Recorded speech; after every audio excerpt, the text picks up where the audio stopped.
My name is Tyler Grant, and I used to be the kind of husband who believed in trust. Not anymore. Not after what happened with Miranda and her sister visits. It started innocently enough. Miranda would get that look, soft, nostalgic, and say, "I miss my sister Jessica. I think I'll stay with her tonight." The first few times I thought it was sweet, family bonds, you know. Sisters need each other. But then the pattern emerged. Every Thursday, same time, same rushed packing of her overnight bag, same careful selection of her best lingerie, which seemed odd for a girl's night. But what did I know about women? Miranda would kiss my cheek, promise to call, and disappear until Friday evening. She'd return smelling like expensive hotel soap and wearing perfume I'd never bought her. "How's Jessica doing?" I'd ask, making conversation over dinner. "Oh, you know, Jess, same old drama with work, same complaints about her apartment." Miranda's answers were always vague, rehearsed. She never mentioned specific conversations or funny moments sisters usually share. "I work as a building manager for a downtown apartment complex, dealing with tenants' problems all day." You develop a sixth sense for when people are lying about damage deposits or unauthorized pets. That same instinct started pinging every time Miranda mentioned her sister. The phone thing bothered me too. Miranda used to leave her cell charging in the kitchen overnight. Now it lived glued to her palm, face down on every surface, password protected with a code I didn't know. When it buzzed during dinner, she'd snatch it up with the urgency of a surgeon getting paged. "Work stuff," she'd explain, but her thumbs would be flying across the screen with the kind of intensity that suggested something way more personal than HR emails. 3 months into this routine, I called Jessica myself. "Hey Jess, it's Tyler. Miranda's with you again tonight, right?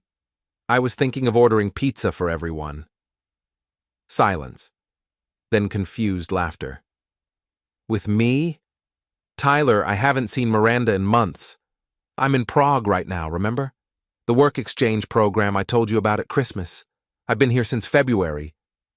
My stomach dropped. "Right. Prague. I forgot. Is everything okay? You sound weird?" "Everything's fine. Have fun in Prague." I hung up and sat in my kitchen, staring at Miranda's coffee mug from that morning, the one with "World's Best Wife" printed in fading letters. The irony wasn't lost on me. That night, I opened our shared location app. We'd set it up 2 years ago for safety, so we could find each other if something happened. Miranda's little dot pulsed steadily from downtown, not Jessica's suburban apartment. Downtown, at the Marriott on 5th Street. I screenshot the location, noting the timestamp. Then I waited. Miranda came home Friday evening with her usual post-Jessica glow, relaxed, satisfied, slightly guilty around the edges. "How was your sister?" I asked, testing. "Great. We talked all night. You know how it is." "What did you talk about?" A microsecond of panic flashed across her face before she recovered. Girl stuff, work drama, her dating life. Her dating life in Prague must be interesting. Miranda's hand froze halfway to her wine glass. "What?" "Nothing. Just thinking about European men, probably very romantic." She laughed, but it sounded forced. "Yeah, very romantic." I spent the weekend researching private investigators, then decided against it. Whatever Miranda was doing, I'd figure it out myself. I'm not stupid, and I'm definitely not paying someone else to confirm what I already knew. The next Thursday arrived like clockwork. "I miss my sister," Miranda announced, pulling out her overnight bag. "I think I'll stay with her tonight." "Sounds good. Tell Jess I said hi." Miranda paused in her packing. "You've been saying that a lot lately." "Saying what?" "Asking about Jessica. You never used to care about my sister visits." I shrugged. "Just being polite. Family's important." She studied my face for a moment, then resumed stuffing expensive lingerie into her bag. The black set I'd bought her for our anniversary. The one she claimed was too fancy for everyday wear. After she left, I opened the location app again. Same hotel. Same room, probably. I screenshotted everything, building my evidence file like I was documenting tenant violations. My best friend Malik works security at the courthouse downtown. We grab beers most Fridays, and he's got a sixth sense for relationship drama. "You look like someone stole your lunch money," he said, sliding a beer across our usual table at Murphy's bar. "Miranda's cheating on me." Malik didn't even blink. "How long you known?" "Officially, 2 weeks, suspected, couple months." "You got proof?" I showed him the location screenshots, explained the Jessica situation. Malik nodded like he was taking notes for a police report. "Hotel's always the same?" "Every Thursday, like she's got a standing reservation." "Probably does. These affairs, they get comfortable. Routine, makes them sloppy." Malik drained half his beer. "You planning to confront her?" "Eventually. Want to be sure first." "Brother, you're already sure. Question is what you're going to do about it." I thought about that all weekend. Miranda came home Friday evening with her usual satisfied glow, full of stories about Jessica's imaginary Prague adventures. She'd clearly researched the city online, knew about the Charles Bridge, the castle, even some local restaurants. The effort she put into lying was almost impressive.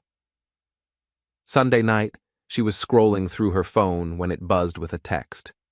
I caught a glimpse of the name before she angled the screen away. Rick. Rick.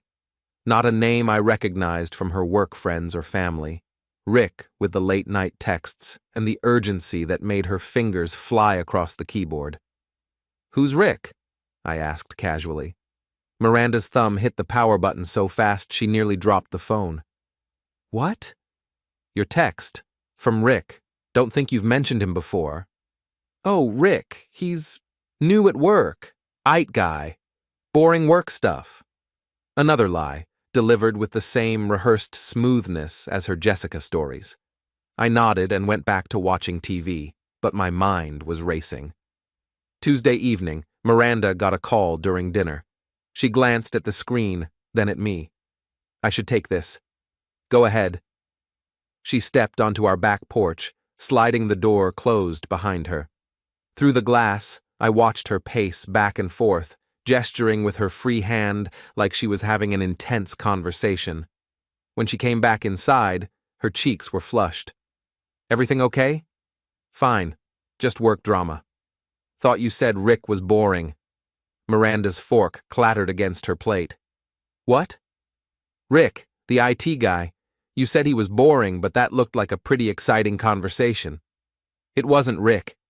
The lie came too fast, too defensive. "It was Linda from HR about the Rick situation. He's causing problems." I nodded sympathetically. "Want to talk about it?" "No, it's complicated. Office politics."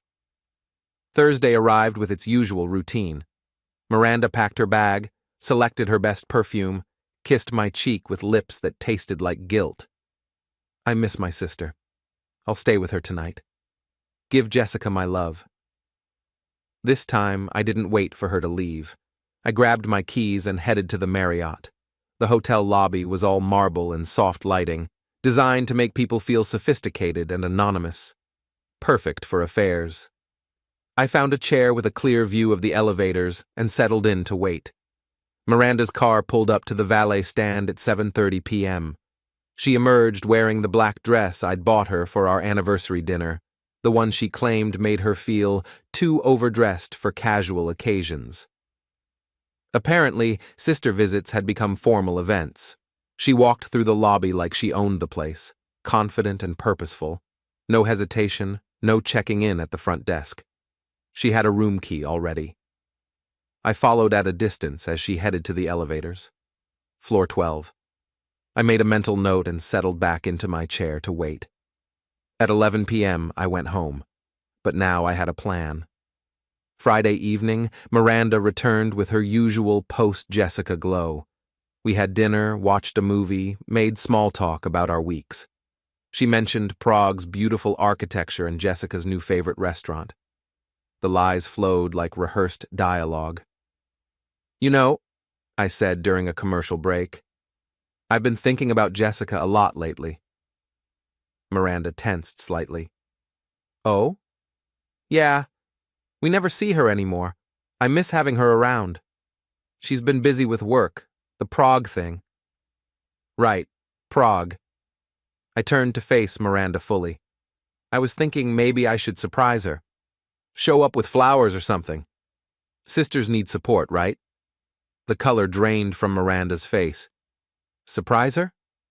Yeah, next Thursday when you're there. I could bring dinner for all of us. Make it a family night. Miranda's laugh sounded like breaking glass. That's sweet, Tyler. But Jessica's really private about her space. She wouldn't like surprise visitors.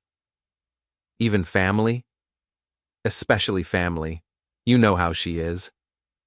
I didn't know how Jessica was about anything, because I'd barely spent time with her over our 5-year marriage. Miranda had always kept her family and our relationship in separate boxes. Maybe I'll call her first then. Ask permission. No. The word exploded out of Miranda before she could stop it. I mean, she's been really stressed. Work stuff. Better to let me handle the sister dynamic. I nodded like I understood, but my mind was already 3 steps ahead. Saturday morning, I drove to the Marriott and had a conversation with the desk clerk, a young guy named Danny who looked like he'd rather be anywhere else. I think my wife might be having an affair, I told him straight up. I need to know if she's been staying here regularly. Danny's eyes went wide.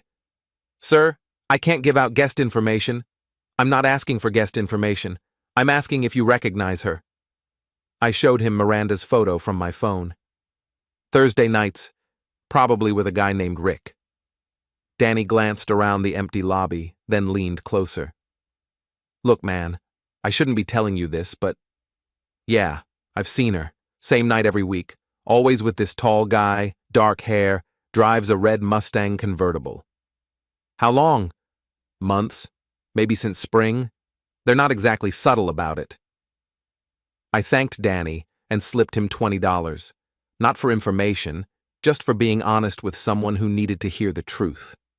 Sunday night, I made my decision. Monday through Wednesday, I watched Miranda prepare for her weekly sister visit, with the kind of attention to detail she used to reserve for our anniversary dinners. She got her hair done Tuesday, bought new lingerie Wednesday, spent an hour on her makeup Thursday evening. I miss my sister, she announced, right on schedule. I'll stay with her tonight. Actually, I said, not looking up from my phone, I miss her too. I'll be there in 30 minutes. The silence that followed was deafening. What? Jessica. I haven't seen her in a while either. Figure it's time for a family visit. Miranda's overnight bag slipped from her fingers and hit the floor with a thud. Tyler, you can't just show up. Why not? She's family. Because she's not expecting you. It would be rude. I'll bring wine. Make it a party. Miranda's phone was already in her hand, fingers flying across the screen, probably warning Rick that her husband was about to crash their romantic evening. Tyler, please, don't do this. Do what? Visit my sister-in-law? Miranda's face had gone pale, but I could see her trying to calculate a way out. She's not feeling well. I mentioned it earlier. That's why I'm going over, to take care of her. Perfect. I'll bring soup. I grabbed my keys and headed for the door. Behind me, Miranda was frantically dialing someone, her voice rising to near panic levels. Rick, you need to leave. Now. Tyler's coming. I don't know how he found out, but... I paused at the front door. Found out what? Miranda's phone call ended abruptly. She stared at me like a deer caught in headlights. Nothing. I was calling Jessica, to warn her you were coming. Funny. Sounded like you were talking to Rick. The game was over, and we both knew it. The drive to the Marriott took exactly 18 minutes. I know because I timed it, the same way I time everything when I'm trying to stay calm. Miranda had called me 6 times during those 18 minutes.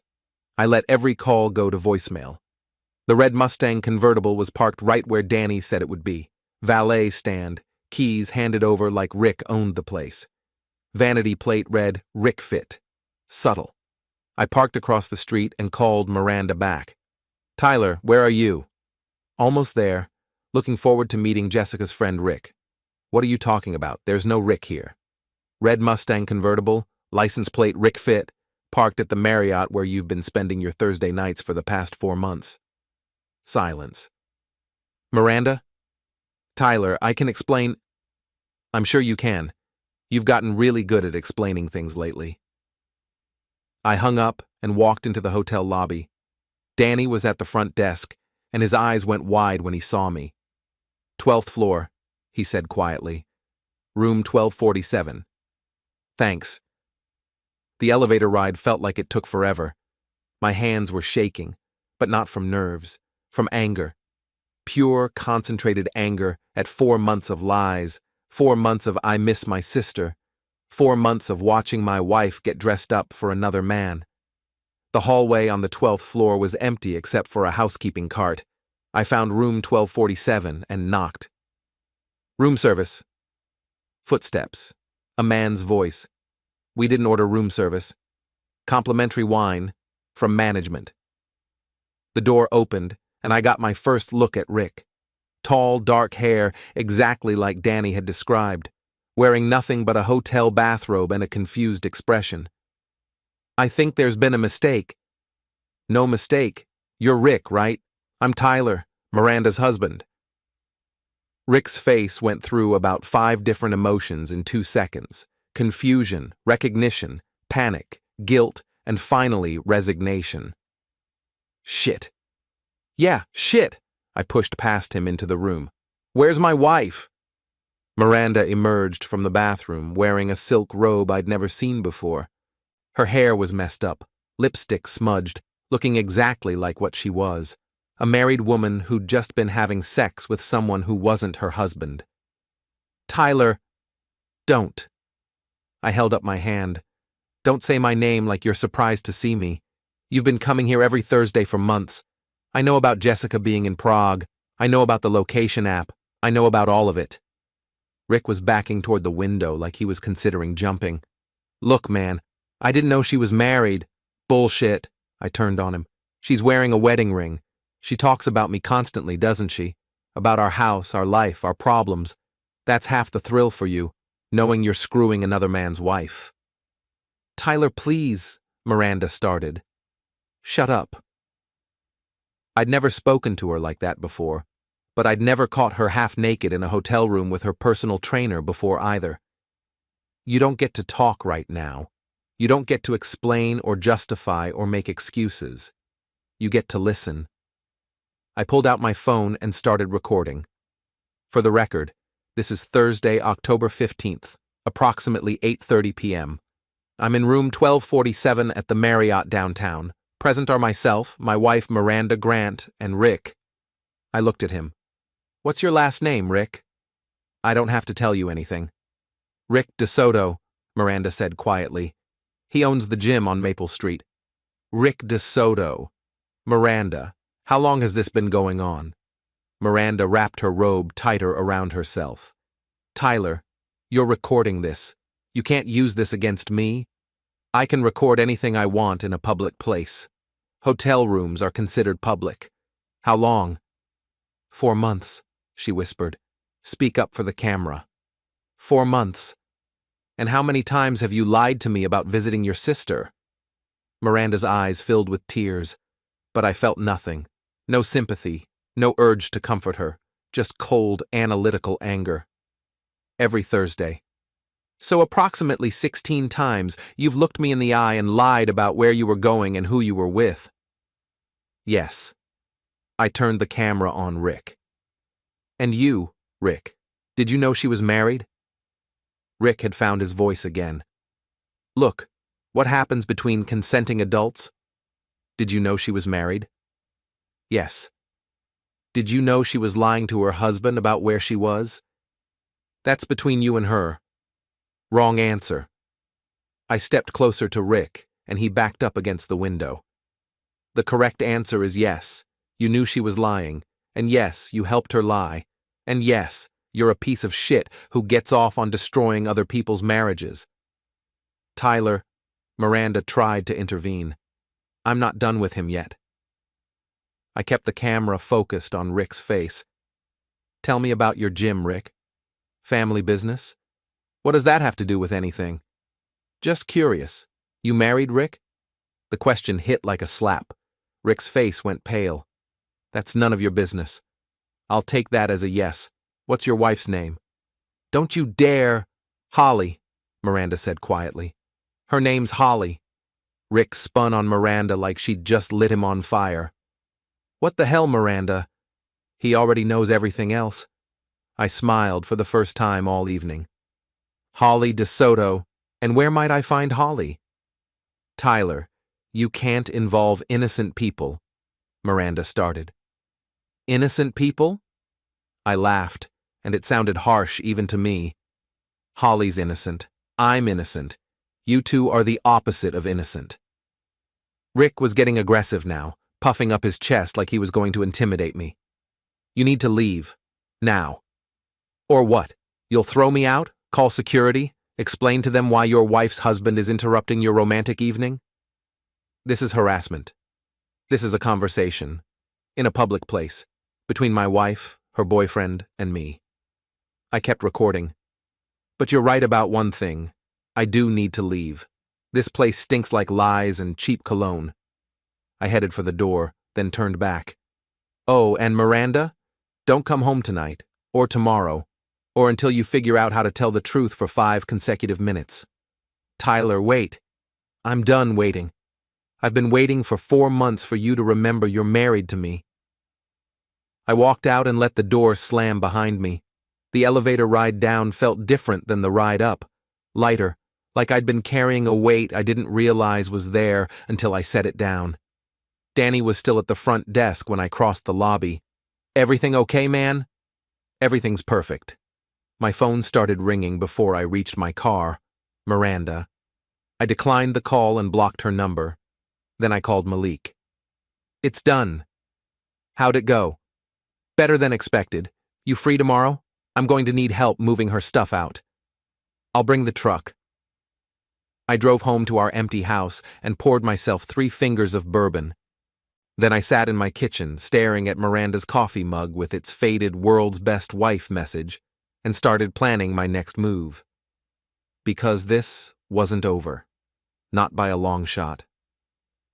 Friday morning, I woke up with a clarity I hadn't felt in months. No more wondering where Miranda really was. No more analyzing her stories for inconsistencies.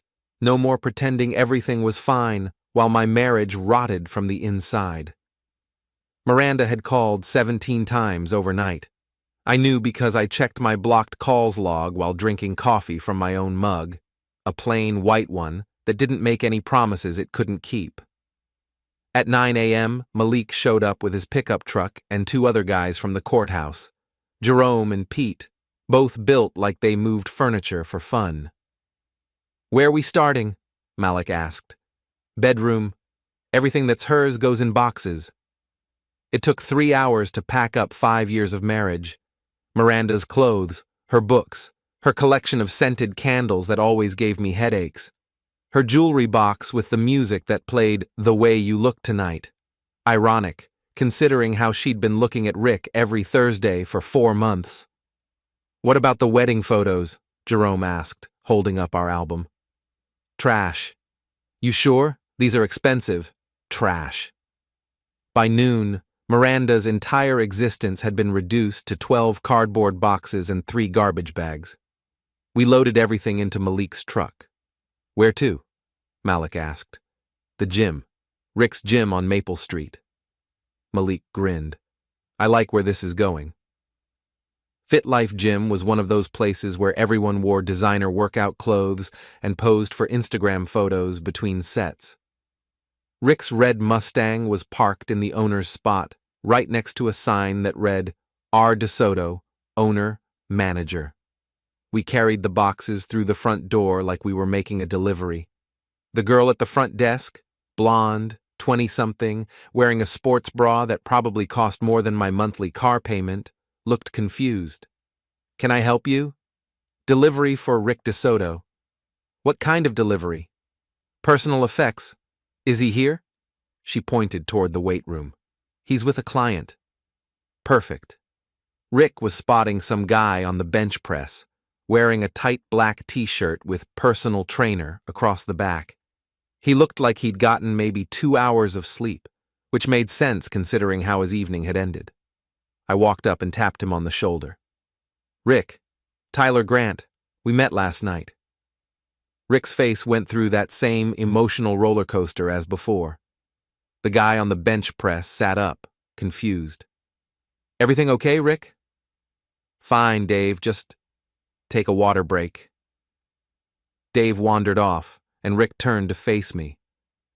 What are you doing here? Returning your girlfriend's stuff. She's not my girlfriend. Right. She's my wife.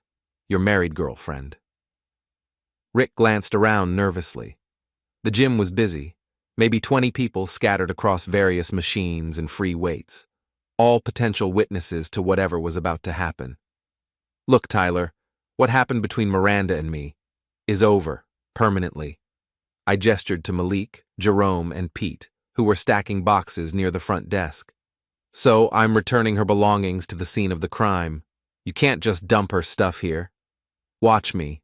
I raised my voice so everyone in the gym could hear. Attention, everyone. Sorry to interrupt your workouts, but I wanted to make an announcement. The music stopped. Conversations died. Every head in the place turned toward us. My name is Tyler Grant. This is Rick DeSoto, your gym owner.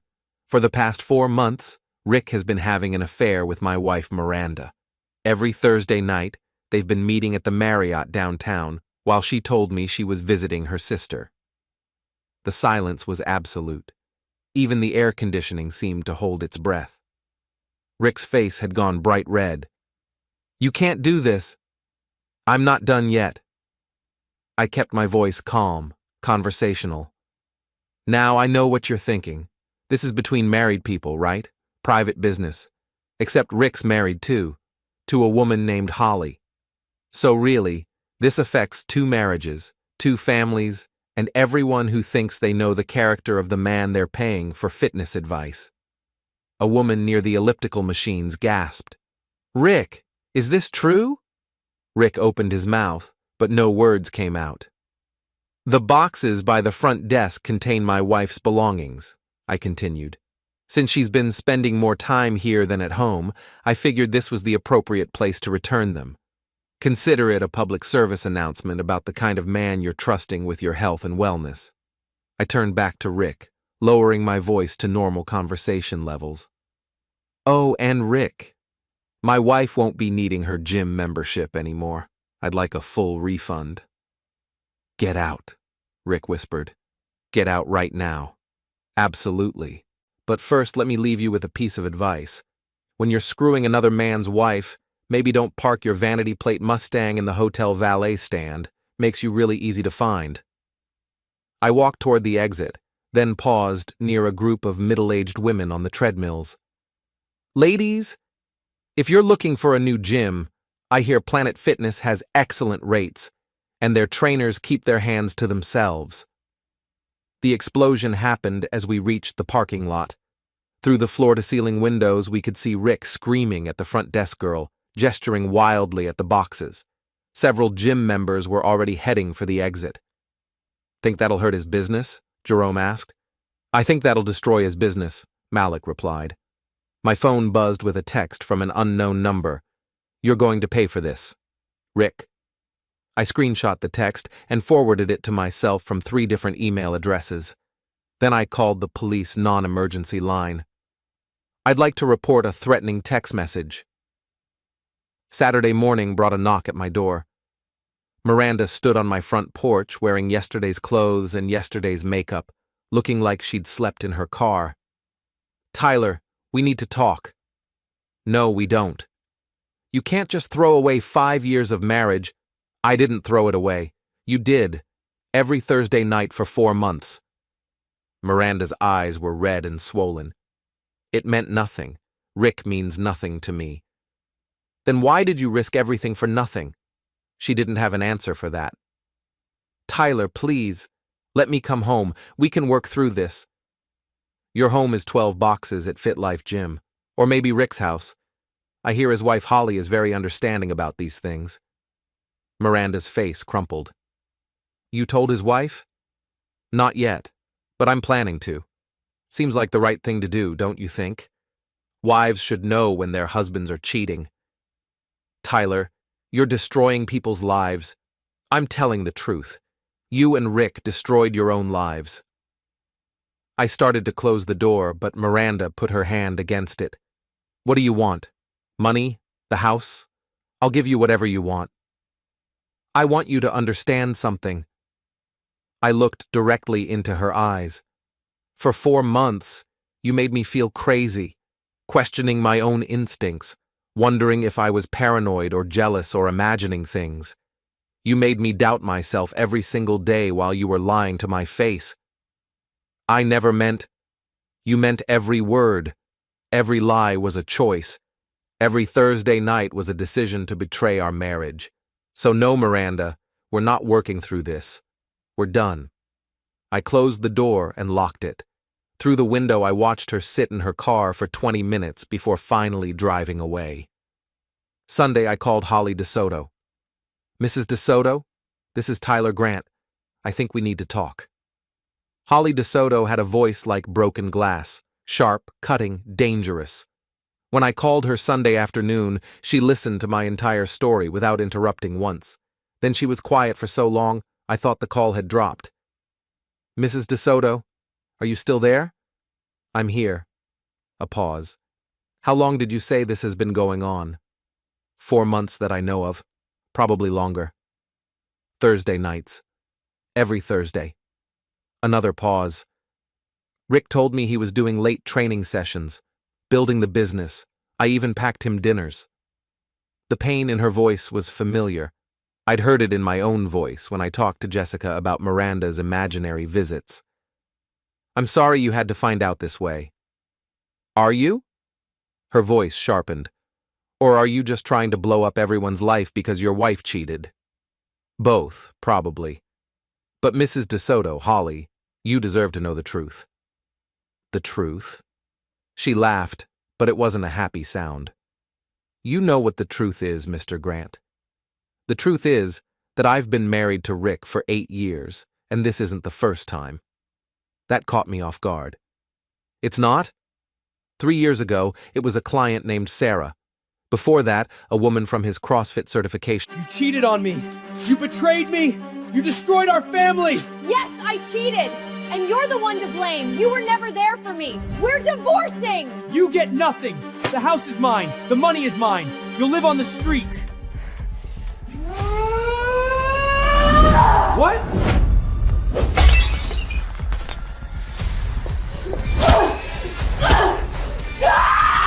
Want to know who I cheated with? Your boss! He's a real man! You're finished! I'll make sure you get nothing! You hear me? Nothing! I don't need your money. I'm leaving you for him. He's twice the man you are. And you know what else?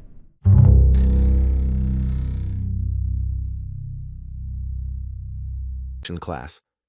Rick has a pattern, Mr. Grant.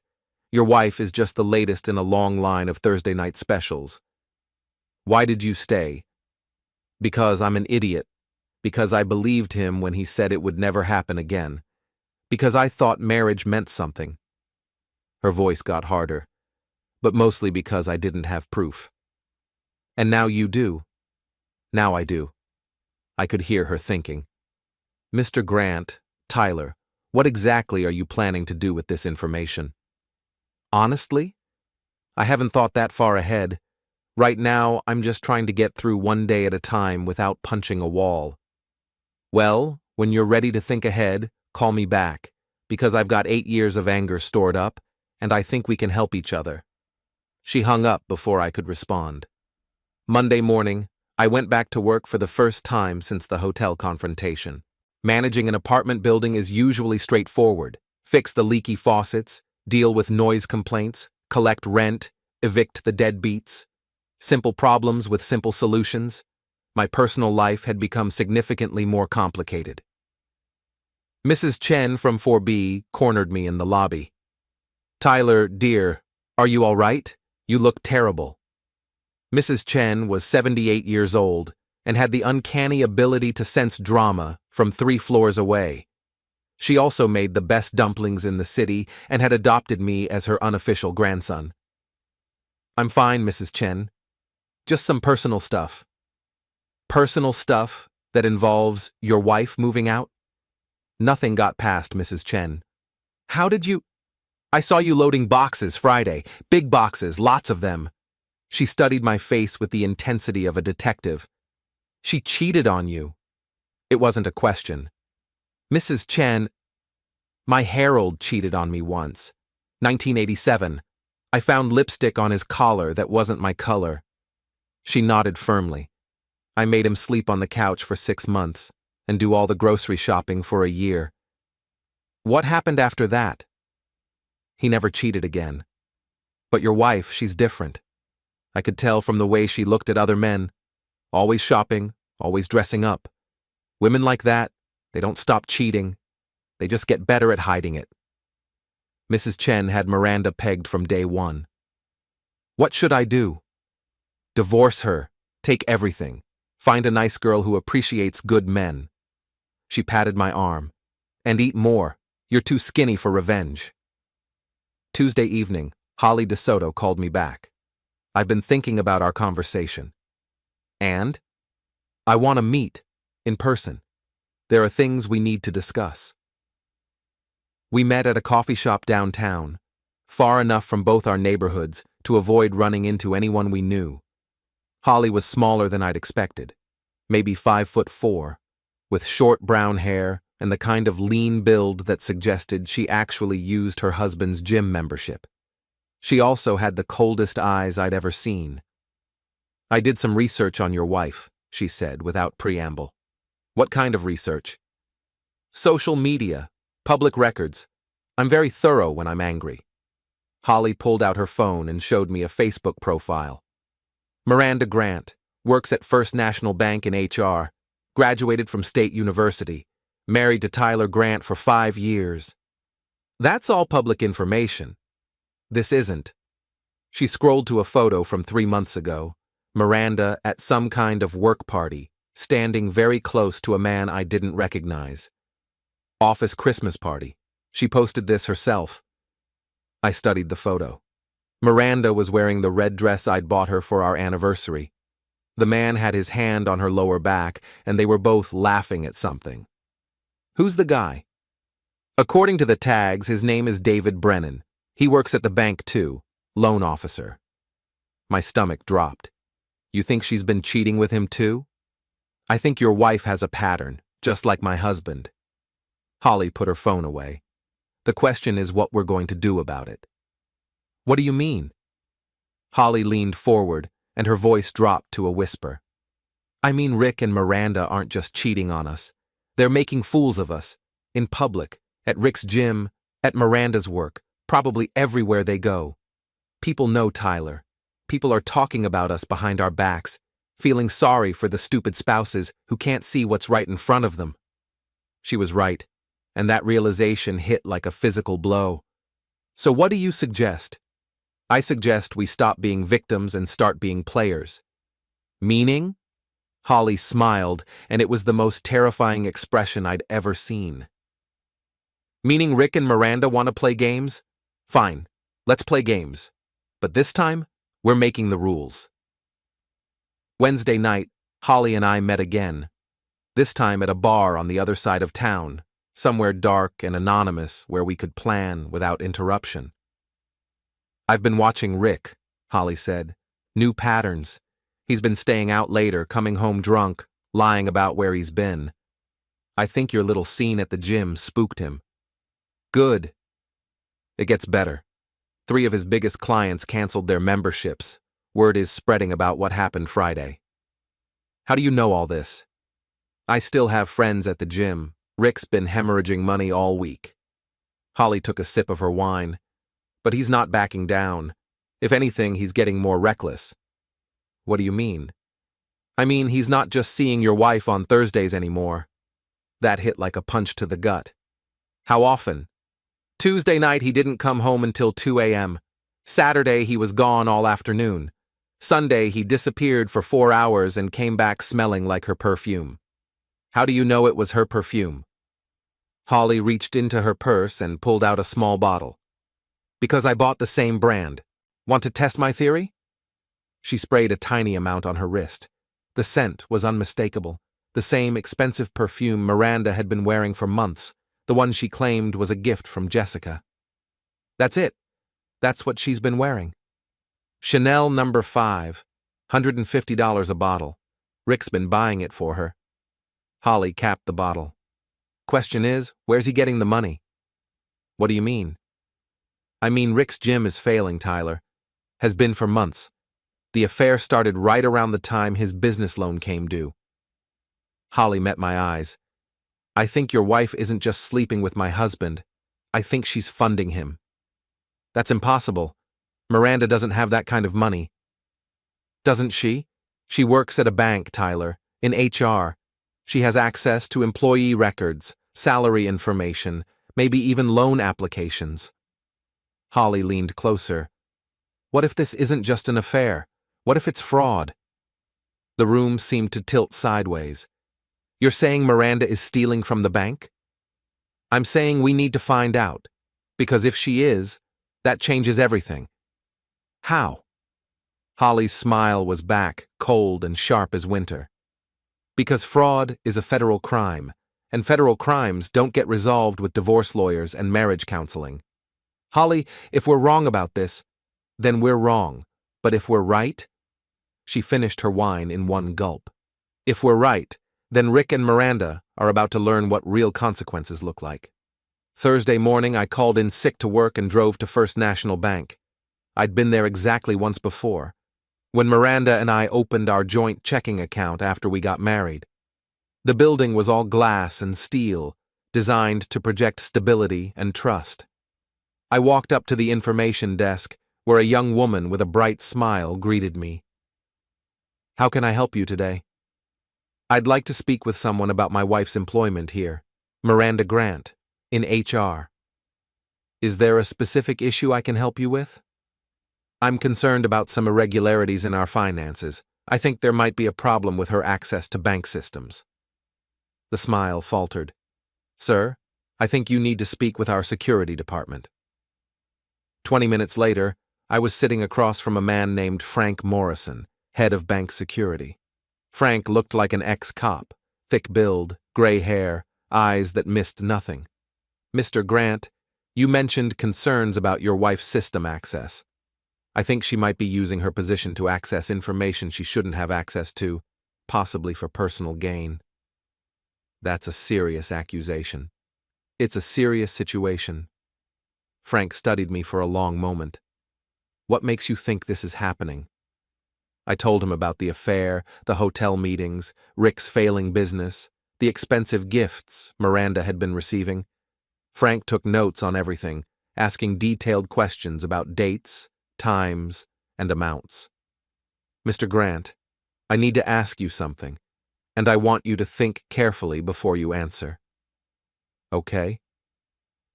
Are you doing this because you're angry about the affair, or because you genuinely believe a crime has been committed?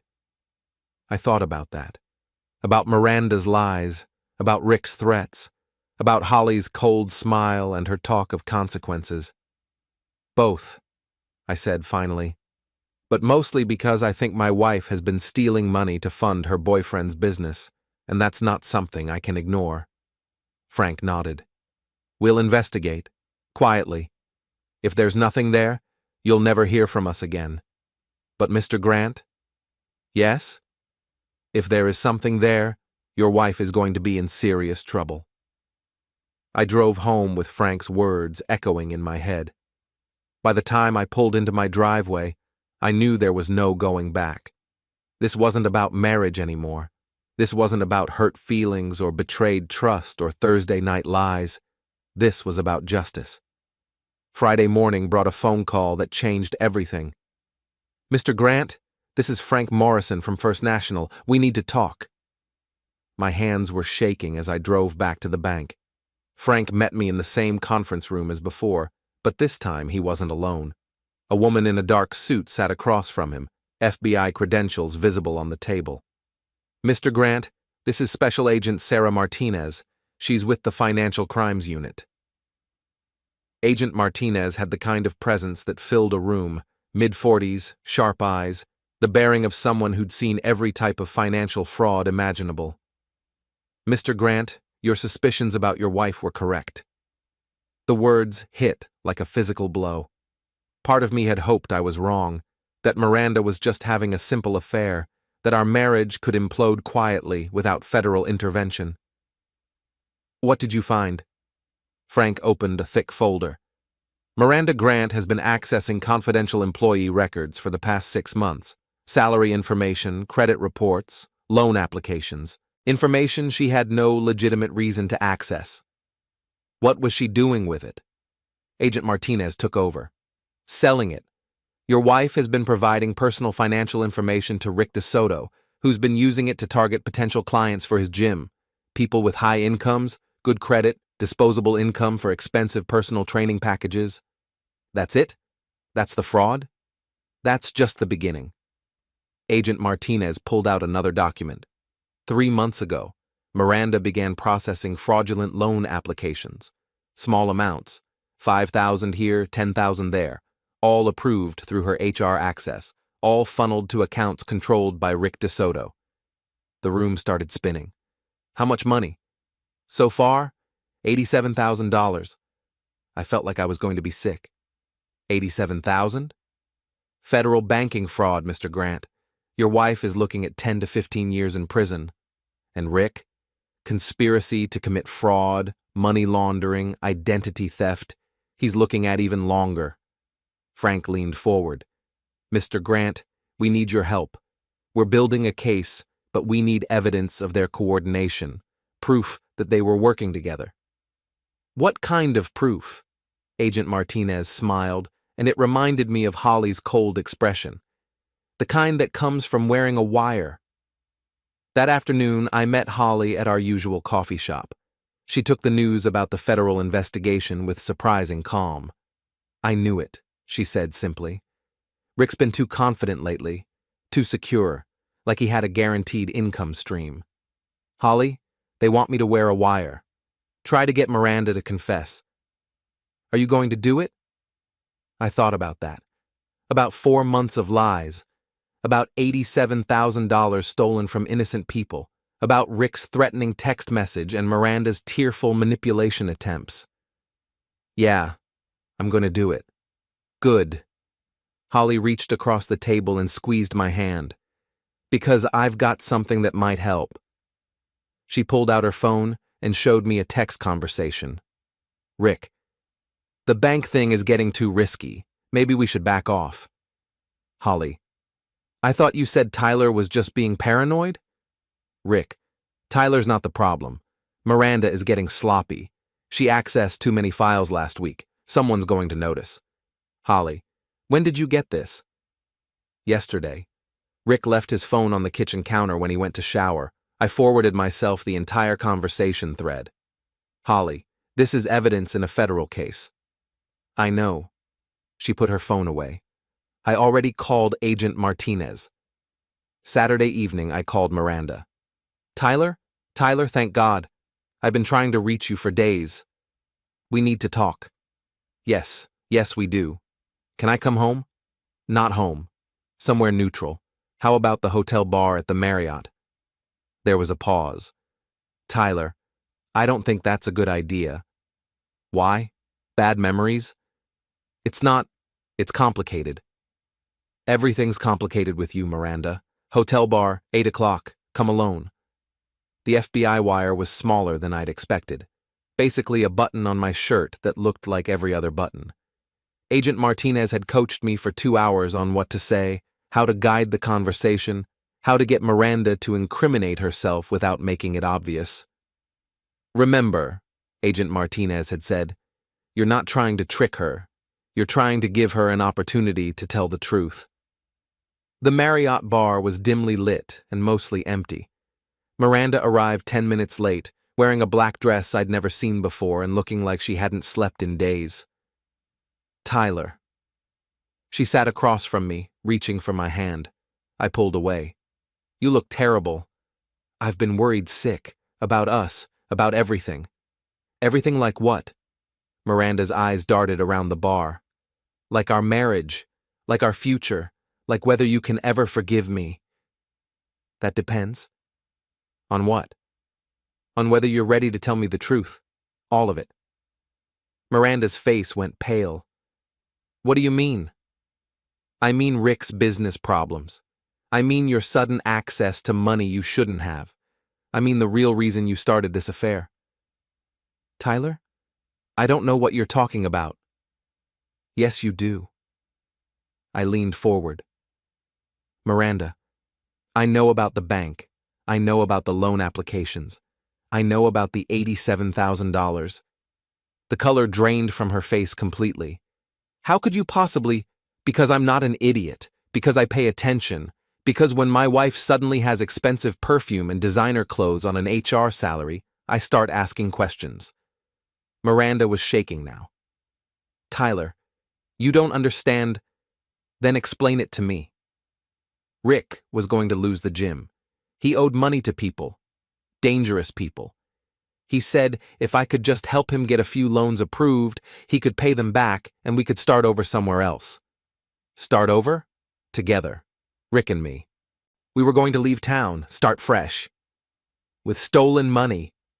It wasn't supposed to be stealing. Rick said the loans would be legitimate, that he'd pay them back once the gym was profitable again. But that's not what happened. Miranda started crying. No, that's not what happened. Rick kept asking for more money, bigger loans. He said it was temporary, that he just needed to get ahead of the debt. How many loans, Miranda? I don't know. Maybe 15? 20? $87,000, Miranda. You stole $87,000. I didn't steal anything. I just processed the applications. With false information, for people who didn't exist, using your access to the bank's systems. Miranda was sobbing now. Tyler, I'm so sorry. I never meant for it to go this far. I just wanted to help Rick. And then I wanted to help us. And then I couldn't stop. Because you were in too deep. Because I was in love. She looked up at me with red, swollen eyes. Tyler, I know you hate me, but I need you to understand. I fell in love with Rick, and when you love someone, you do stupid things. Like commit federal crimes. Like try to save them. I sat back in my chair. Miranda had just confessed to everything. The fraud, the conspiracy, the motive. Agent Martinez was going to be very happy. Miranda, what do you think happens now? I don't know. I was hoping maybe you could forgive me. Maybe we could work something out. Work something out? With the bank, with the money. Maybe if I pay it back, they won't press charges. It's too late for that. What do you mean? I mean the FBI is already involved. I mean you and Rick are going to be arrested. I mean your life as you know it is over. Miranda stared at me like I'd just spoken a foreign language. The FBI? Federal banking fraud, Miranda. This isn't a marriage problem anymore. This is a federal crime. Tyler, you have to help me. You have to tell them it was all Rick's idea, that I was just following orders. Were you following orders when you lied to me about visiting your sister? That's different. Were you following orders when you bought expensive clothes with stolen money? Tyler, please. Were you following orders when you planned to run away with Rick and leave me with nothing? Miranda had no answer for that. I stood up to leave. Goodbye, Miranda. Tyler, wait. You can't just leave me here. What am I supposed to do? I turned back one last time. You're supposed to call a lawyer. A really good lawyer. Because on Monday morning, you're going to need one. Sunday morning, Agent Martinez called with an update. We arrested Rick DeSoto at 6 a.m. He's already talking, trying to blame everything on your wife. And Miranda. Monday morning. We wanted to give her the weekend to think about her situation. Will she get a deal if she cooperates? Maybe. Depends on how cooperative she is and how much of the money we can recover. How much can you recover? So far, about 12,000. The rest is gone. Gambling debts, mostly. Rick had a bigger problem than just the failing gym. Monday morning, I was at work when Holly called. Turn on Channel 7 News. I found a TV in the building's community room. The story was the lead item. Local banker and gym owner arrested in federal fraud case. Miranda's employee photo filled the screen while a reporter explained the charges. Then Rick's mugshot, looking haggard and desperate. Miranda Grant, 35, and Rick DeSoto, 41, were arrested this morning on charges of conspiracy to commit bank fraud, money laundering, and identity theft. The scheme allegedly netted over $87,000 before being discovered by federal investigators. My phone rang. Mrs. Chen. Tyler, dear, I just saw the news. Are you all right? I'm fine, Mrs. Chen. Good. That wife of yours, she got what she deserved. You're better off without her. Yes, ma'am. I think you're right. Tuesday afternoon, Miranda's lawyer called me. Mr. Grant, my client would like to speak with you. About what? About a possible plea arrangement. She's willing to cooperate fully with the federal investigation in exchange for a reduced sentence. What does that have to do with me?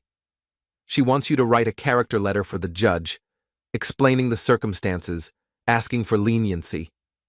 I laughed, actually laughed out loud. Counselor, your client committed federal crimes, destroyed our marriage, and tried to run away with her boyfriend using stolen money.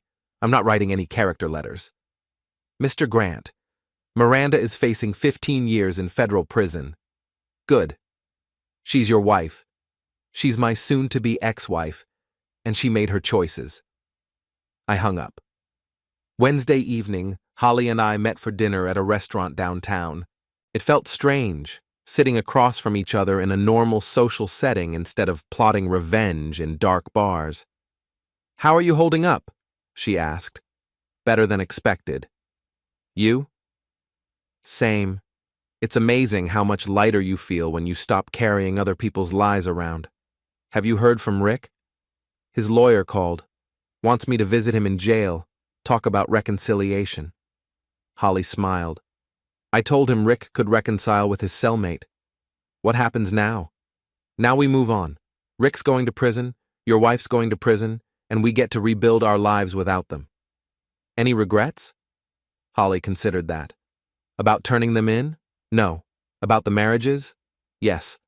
I regret wasting 8 years on someone who never deserved them. I regret not trusting my instincts sooner. We both learned something valuable. What's that? That when someone shows you who they really are, believe them the first time. Thursday morning, exactly 1 week after my confrontation with Miranda and Rick at the hotel, Agent Martinez called with the final update. Rick DeSoto pled guilty to all charges. He's looking at 12 to 15 years. And Miranda? She's still trying to negotiate, but the evidence is overwhelming. Her own confession, the bank records, Rick's testimony. She's going to do time. How much time? 8 to 10 years, probably. Maybe less if she cooperates fully. Agent Martinez, can I ask you something? Sure. Do you think they would have stopped if I hadn't caught them? Mr. Grant, in my experience, people like your wife and Rick DeSoto don't stop. They escalate. If you hadn't discovered the affair, they would have kept stealing until they got caught, or until they stole enough to disappear permanently. So I did the right thing. You did the only thing. You protected yourself and a lot of innocent people who would have been their future victims. Friday afternoon, I was replacing a broken lock in 3A when Mrs. Chen appeared in the hallway with a plate of dumplings. For you, she said, celebration food. What are we celebrating? New beginning, fresh start, no more cheating wife making you miserable. Mrs. Chen, I'm not sure I'm ready to celebrate yet. Tyler, dear, let me tell you something. I've been married, divorced, widowed, and married again. Life is too short to waste time feeling sorry for yourself. I'm not feeling sorry for myself. Yes, you are. You're walking around like someone died. But nobody died, Tyler. Your marriage died, but you're still alive. Your wife is going to prison, but you're free. She pressed the plate of dumplings into my hands. Eat, smile, start dating again. Find a nice girl who appreciates good men and doesn't steal money from banks. Mrs. Chen, no arguments. Life is for living, not for mourning bad marriages. That evening, I sat in my kitchen eating Mrs. Chen's dumplings and thinking about fresh starts. My phone buzzed with a text from Holly. Saw the news about Miranda's plea hearing. How are you doing? Better than expected. You? Same. Want to grab dinner sometime this week? As friends. Two people who survived the same disaster. I thought about that. About Holly's sharp intelligence, her cold smile when she talked about consequences, her unexpected kindness when the revenge was over. I'd like that. Good. I know a place that serves excellent wine and has no memories attached. Saturday morning, I woke up in my empty house and realized something had changed. The silence didn't feel oppressive anymore. It felt peaceful, clean. I made coffee in my plain white mug and sat at my kitchen table, reading the newspaper like a normal person living a normal life. No more analyzing text messages for lies. No more wondering where my wife really was. No more pretending everything was fine while my marriage rotted from the inside. My phone rang. Miranda, calling from jail. I declined the call and blocked the number. Then I called Holly. Want to go furniture shopping? I need to replace some things that have bad memories attached. I'd love to. I need new everything. Fresh start? Fresh start. Sunday afternoon, Holly and I were loading a new coffee table into my truck when she asked the question I'd been avoiding. Do you think we're terrible people? For what we did to them? I thought about that while securing the furniture with bungee cords. No, I think we're people who got tired of being lied to. They're going to prison, Tyler, for years. Because they committed crimes, federal crimes. We didn't make them steal money or defraud the bank or threaten people. We just stopped pretending we didn't know what they were doing. Holly nodded. You're right, Sometimes I wonder if there was another way. There was. They could have told us the truth. They could have ended their marriages honestly instead of destroying them with lies and theft. Instead, they chose to be criminals. We drove back to my apartment building in comfortable silence. Mrs. Chen was waiting in the lobby with another plate of food. Tyler, dear, who is this lovely lady?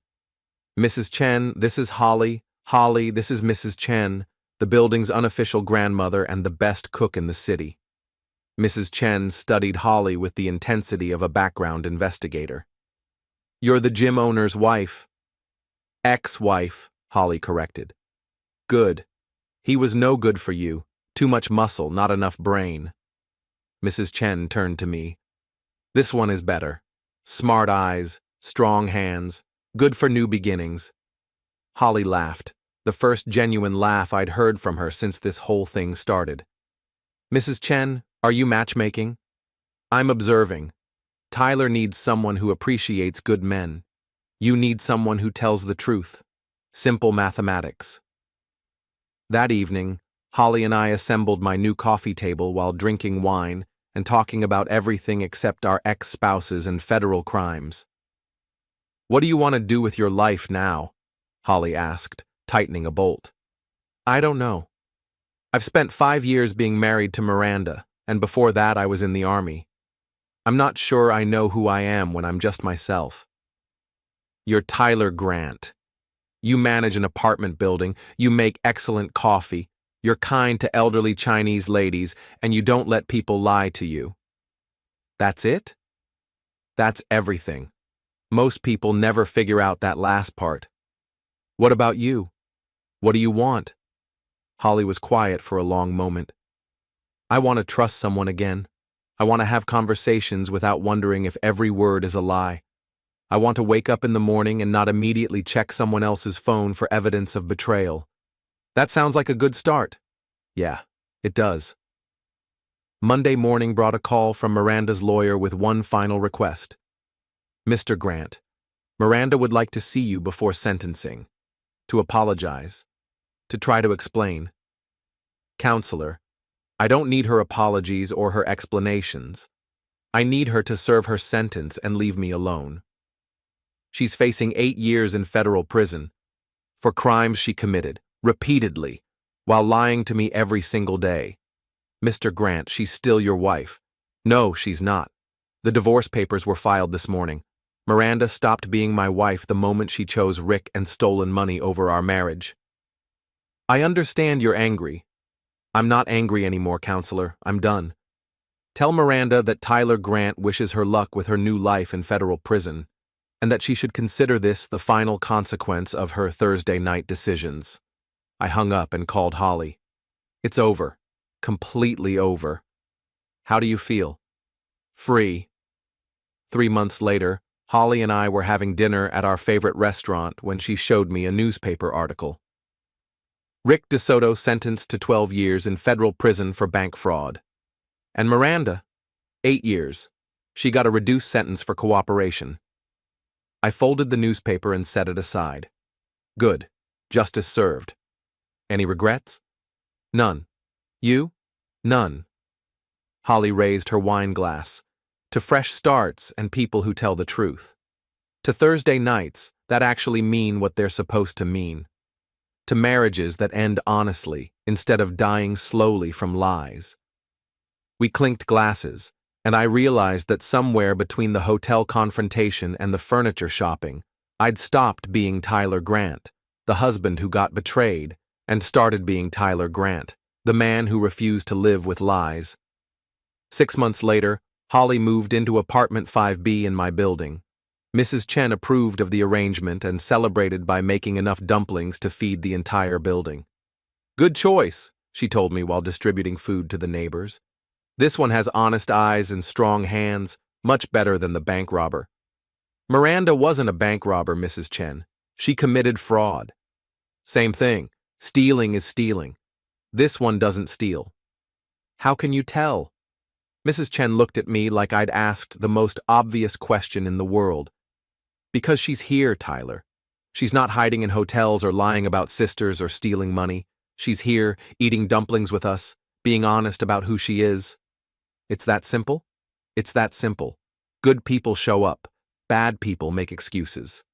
1 year later, Holly and I were married in a small ceremony at the courthouse. Malik was my best man. Mrs. Chen was Holly's matron of honor, and the reception was held in the building's community room, with catering provided by every grandmother within a 6-block radius. You know what the best part of this is? Holly asked during our first dance. What? No secrets, no lies, no wondering where you really are or who you're really with. No Thursday night excuses. No mysterious text messages. No federal crimes. We laughed, and I realized that happiness wasn't about finding the perfect person. It was about finding someone who chose honesty over convenience, truth over comfort, and you over everyone else. 2 years later, I got a letter forwarded from my old address. The return address was Federal Correctional Institution, Danbury, Connecticut. I threw it away without opening it. Some conversations are over before they begin.